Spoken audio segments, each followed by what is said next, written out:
Hey YouTube friends. So we just finished something that we call Soap Making Week. This is where we talk to a whole bunch of people who are just wanting to learn about soap making. They've never made soap before, and we're just helping them get over those first hurdles of learning to make their soap. And in the process of this week, we answered a ton of questions, and a few of them felt important to me. Like, this is something that maybe needs a little bit bigger discussion, so I wanted to bring them here for us to discuss them here on the channel.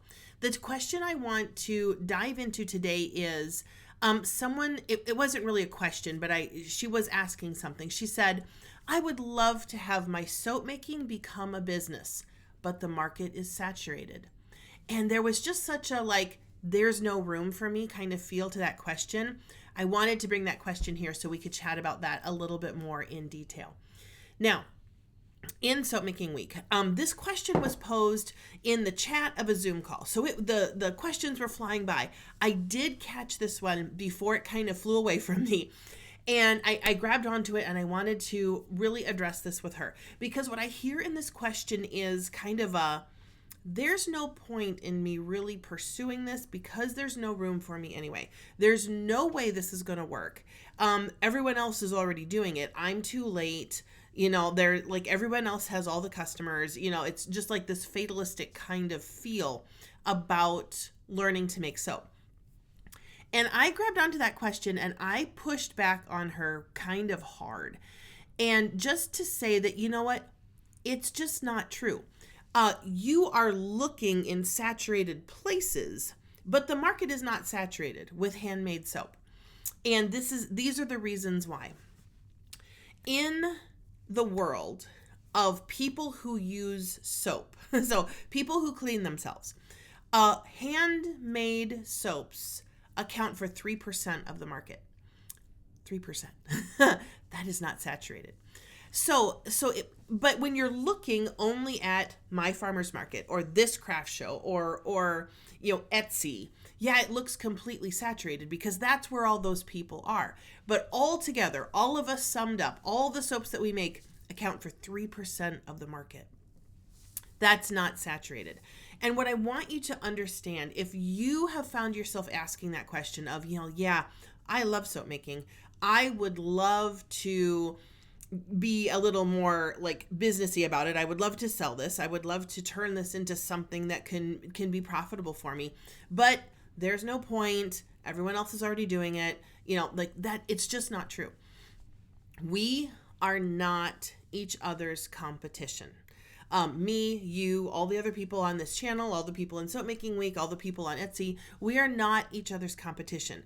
Our competition is the big box stores that sell the multi-packs of soap bars and all the body wash and all the things.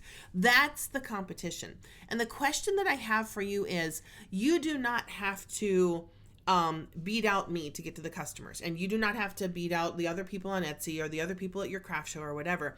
You need to make a better product than is at the big box store. Can you do that? Absolutely, you can do that. That's not hard to do. So that's where your competition is. Now, let's think for a minute.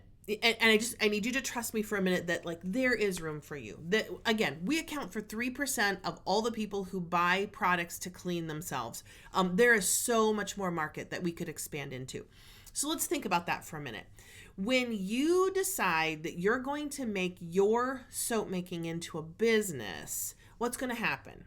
Or even if you start moving that direction, we don't have all the details and all the pieces to this business put together yet, but you start moving in that direction, what's going to happen? First of all, I hope you're going to tell someone in your family. You're going to tell your family, yeah, I'm learning to make soap, or I'm making soap, and I'm thinking about starting to offer this for sale, even just to get their feedback. And what's the first thing they're going to say? Really? Can I try it? I mean, it literally goes that fast. Same thing with your friends. Your friend group, you're going to be, having coffee somewhere, and you're just going to say, yeah, I've started making soap. I've started making goat milk soap. Really excited about this. Really love the product. I'm thinking about offering it for sale. What do you think? And they're not going to give you a what do you think answer. They're going to give you a, really, can I try it? It literally, that is literally the next comment. So, and here's the thing. When you tell them you're learning to make soap, their first thought is not, oh yeah, I did that before. For the vast majority of people, their first thought is, my gosh, that's magic. How on earth do you make a bar of soap? I have no idea. I've never even thought about the fact that it's being made somewhere. I figured it just all came out of a factory. No. and it's like, that's like a little, like, we chuckle about that because we know how soap is made. But other people have no idea. They have no idea. It's like black magic, that we're performing, and then it produces soap, and then they get to use it. So their first thought is not, oh yeah, the market's saturated with that. It's, gosh, you are? Really? Can I try it? They're fascinated. And it's literally black magic in their eyes. And that comment leads right into the next, especially if you're saying, yeah, I'm thinking about offering this for sale. Their next thought is going to be, really? Can I buy some? And like, it's literally that quick. So let's think about like what just happened here. You said, yeah, I'm thinking about doing this. And they said, really? Can I buy some? You just created a brand new customer, in the handmade soap world, like in that market. It was not my customer. You didn't steal it from me. You didn't steal this customer from anyone else. You created a brand new customer. And this is not an isolated event. We have more than 100 people who have gone through our business course, and it literally happens to everybody. All you have to do is let people know what you're doing it, and all of a sudden there's interest. Now, if you don't believe me, go try it. Like, go talk to one of your friends and just say, yeah, I'm making soap. I'm learning to make soap. I'm making goat milk soap for the first time. Tell someone close to you what you're doing and see what happens. You can absolutely test this. Now, here's the thing. When you talk to these people, they are not interested in buying from me because they don't know me. I am just another soap vendor to them. So they're not interested in goat milk soap because of me. They are incredibly interested in buying from you because they know you. They're interested in you first. They're interested in what you're doing second. And that is the perfect runway to getting them interested in the product that you are making. So now back to our soap making week question. So I think this lady was a little blown away that I would push back on her observation that the market is saturated, that I would disagree with that. I think she expected that everyone would just kind of nod in agreement and say, yeah, the soap making market is saturated. It's really, really hard to find people to buy your soaps. And I wanted to make sure, like, inside this, the soap making week, where we were answering questions and we're kind of painting the picture of where they could go learning soap making, first of all, but then where could this go for them? I wanted to make sure to paint the picture that we're not elbowing each other out of the way. We're not each other's competition. You are going to step into your world with your products and you're going to create your own market. And it happens all the time with people who are just getting started with their soap making. So my question to you is, if you have felt like, gosh, that's what I think, that's what I have told myself over and over, that they're just like, it's not even worth making the soap because there's nowhere to go with it. Everybody is already buying from someone they love and a soap vendor that they love online, and there's just no room for me. My question is, when you see a saturated soap market, where are you looking? Are you looking just at your farmer's market that maybe already has 2 soap vendors there? Okay. Are you looking at this craft show where there's already somebody there selling soap?